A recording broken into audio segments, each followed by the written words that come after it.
So apparently, we are now seeing, and this has been happening for a little bit now, so this isn't necessarily like breaking news, but we now see that a lot of female voters are switching over from Justin Trudeau over to the Conservative Party and Pierre Poilievre.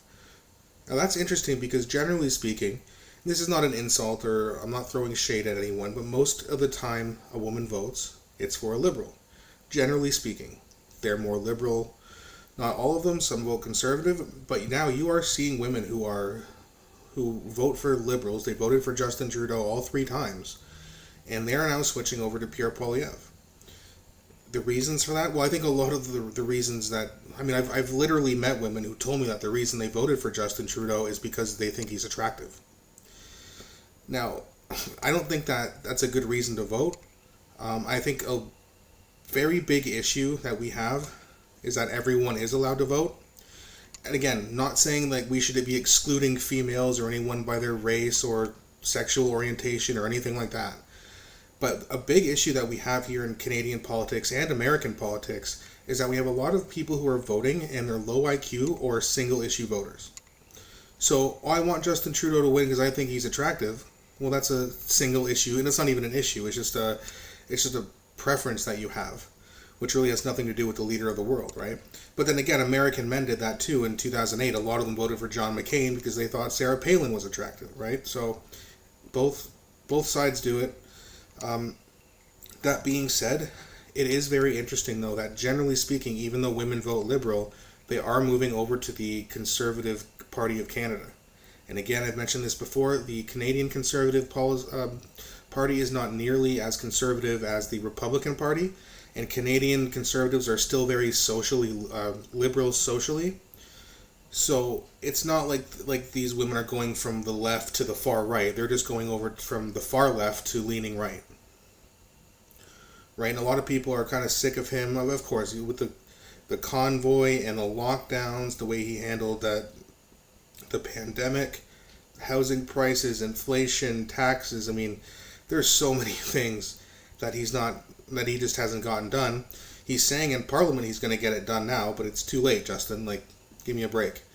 You waited 8 years, now you know Canadians are pissed off. Oh, okay, now I'll fix it magically. No one believes you. So a lot of these women who are seeing this are just saying, well, I like Pierre Poilievre. Now maybe some of them are voting for him because they think he's handsome. I don't know.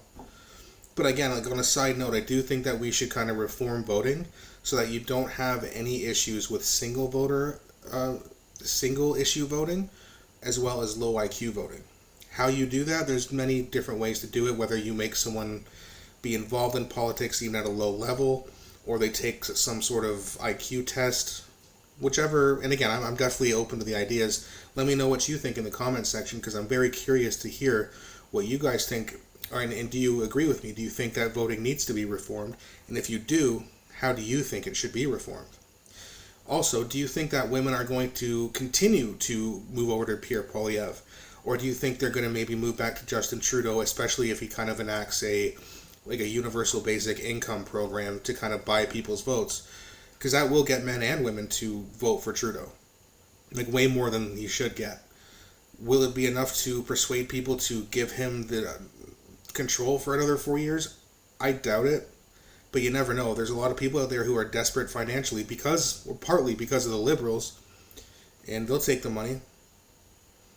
So maybe if they take the money and they give Trudeau the vote, maybe they think that kind of balances itself out. But I wouldn't trust Trudeau, even if he said there was going to be a universal basic income. Is it going to be enough? Where's the money going to come from? Is it going to be run properly? Who gets it? Who qualifies for it? You know what I mean? He hasn't given any detail. He actually hasn't even said that he's going to do the universal basic income program yet. But when he does, if he does, probably when he does, but if he does come out and say that he's going to enact a UBI, he probably won't give many details because A, it's either bullshit, or B, he knows eventually he's going to have to cut the program because he's going to run out of money. Right? That's what they say about socialism. Socialism is great until you run out of other people's money.